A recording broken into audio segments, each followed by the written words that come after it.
joined live from Manila by the Vice President of the Philippines, Sara Duterte. Many thanks for joining us on the program. It's a pleasure to have you with us. So it's been over 100 days since your father, the former president, Rodrigo Duterte, was detained by authorities for the ICC. The Philippines officially cut ties with the ICC in March 2019. So how does that affect the legitimacy of this detention, in your opinion? Thank you for having me. Good day, everyone. Well, that is precisely the question that was submitted by the defense team of former President Rodrigo Duterte to the ICC. The question on jurisdiction, particularly because they conducted the investigation 2 years after the withdrawal of the Philippines as a member of the ICC, and therefore is already prescribed. And do you see any political motives for the case against Mr. Duterte? Well, yes, because before his detention, former President Duterte was a staunch critic of the Marcos administrations. There are serious allegations and questions about his competency and allegations about drug abuse that came from the former President Duterte. And before his detention, there was a preparation by the former president of a campaign for his senatorial candidates for the PDP, his political party. Talk us through how this case has affected your father, affected your family, really, and on a personal and a political level. Well, the last time that I talked to my father, he always said that you make your own history in this world, and he leaves it all up to God, whatever will happen to him. And he also said that he did what is best for his country, rightly or wrongly. As for the family, we have been more closer now. The quirk about our family is that we forget our personal differences if we have a common adversary, and at the moment that is President Bongbong Marcos. And you and your family have said many times that this arrest warrant is illegal, but the ICC is an international court, so where do you even go to appeal? There was a Senate investigation that was conducted by Senator Amy Marcos and was supported by some of the senators in the Philippine Senate. And she submitted her findings to the Ombudsman here in the Philippines, and she recommended filing charges against the individual who implemented the rendition on former President Duterte. You recently argued that your father should be permitted an interim release to a third country because of his age. He's 80 years old. What is his current condition at the moment, and what sort of toll is this case taking on him?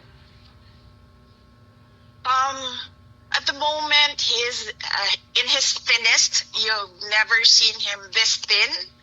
I've seen him from pictures when he was single, and that was the thinnest that I've seen him, and this is about the same.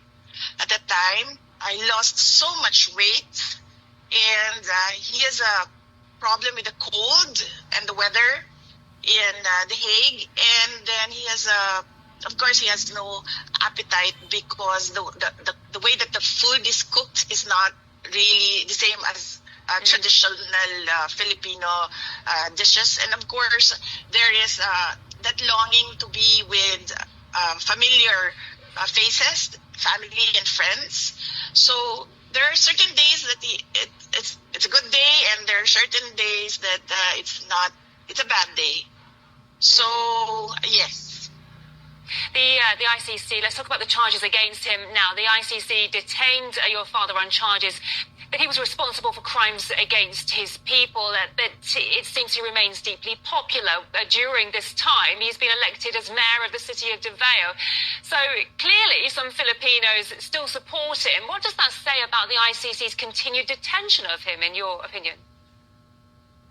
Well, as I said, the ICC is all about human rights and justice, and we don't see it in the case of former President Rodrigo Duterte, he has been in detention for more than 100 days without recourse for bail, and now his petition for interim release has been vigorously opposed without a legal reason by the prosecution.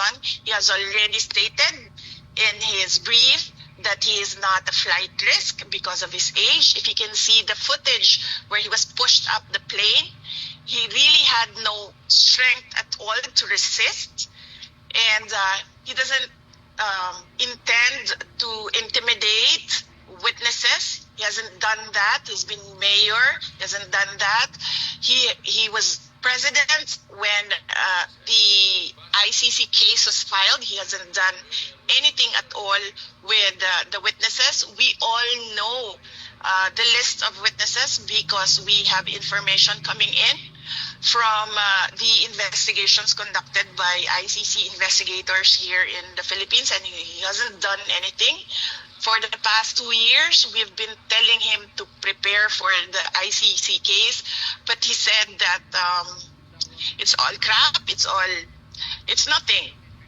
And clearly, when we heard the charges, we found out that it's really nothing. It's 43 counts of murder. That's not even close to crimes against humanity. It must be an incredibly stressful time for you and your family. What message would you send to Filipinos around the world who continue to support your father? Yes, in fact, majority of the Filipinos in the Philippines continue to support former President Duterte. A lot of them pray for his return to Davao City, and a lot of them pray that he will be acquitted of the charges. And we thank the Filipino communities around the world for their prayers. It is a big help, and it helps President Duterte to know that Filipinos regularly visit The Hague, even if they are just outside the detention unit, and Filipinos regularly conduct rallies so that the world will listen of the injustice that is done to him by the ICC. And indeed, you have your own concerns currently with an impeachment process against you in the Philippines. You say it's politically motivated. Explain to us, what could these motives be exactly, and who do you think could be behind this? Well, it's all about the refusal or the intent of President Marcos. It is the intent of President Marcos not to step down.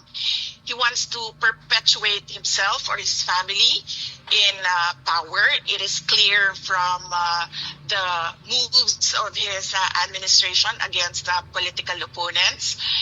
And in fact, one of his relatives, and this is a personal knowledge of mine, has expressed that he wants to run for president.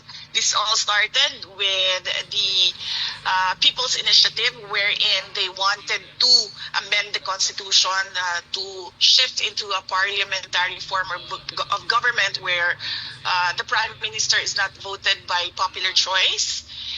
When they failed in this, they started the impeachment. And clearly, evidence shows that the members of the House of Representatives, many of them who signed, did not read the articles of impeachment.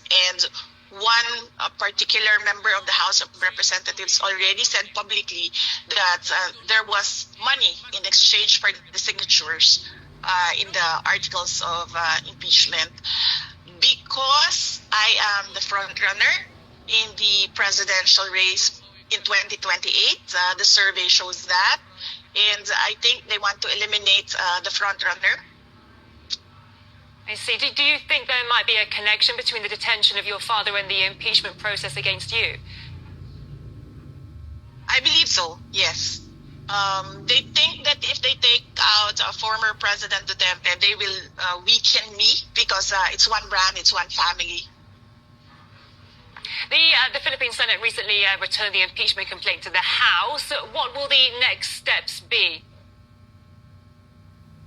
Well, I do not know with the Senate what will be their next steps. They required us to submit an answer to the articles of impeachment, and we did that. We submitted it the other day, and we're waiting for instructions from the Senate on what to do next.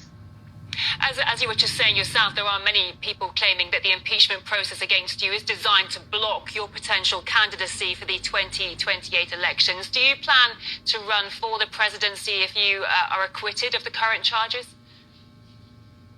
I have not planned anything for the presidential race of 2028. Some supporters have given me a deadline of the fourth quarter of the year 2026. So that is when I will decide if I will run for president on 2028. Your approval ratings are currently, well, reached 59% in March. What sort of public support have you received since then? Do you have a feeling that a majority of the Filipino people stand behind you? Well, I do not know. I don't have the numbers. I don't have the surveys.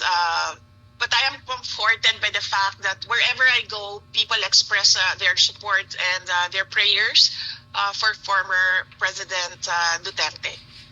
If we can just touch upon geopolitics for a moment, because the US often interferes in disputes between the Philippines and China in the South China Sea. I'd like to ask, what's your opinion on Washington's role in the region?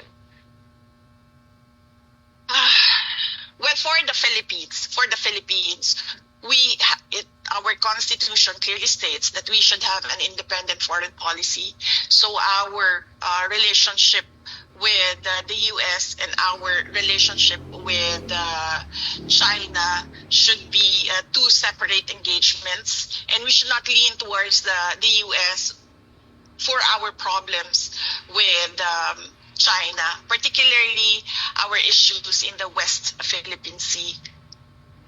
Yeah, the Philippines is kind of in the middle of all this, isn't it? Because the Philippines being a long-time ally of the US and Asia, at the same time Manila maintains robust trade ties with China. So I'm just wondering how difficult it is for the Philippines to find the right geopolitical balance between these rival superpowers.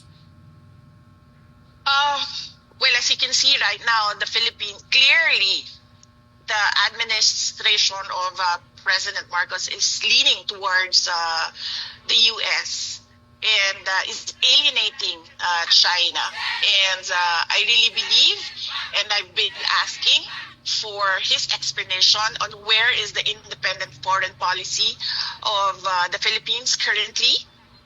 And I believe that the Philippines should not be involved in the cooperation and competition at the same time of the US and China, being a middle power in the game of supremacy and domination. You need money and power, which the Philippines does not have at the moment.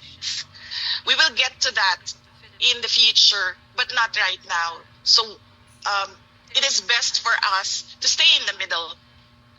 And as I said, keep our relationships separate and do not lean towards one country or the other. A pleasure speaking to you today. Many thanks for your time. We've been talking to the Vice President of the Philippines, Sara Duterte. Thank you. Thank you.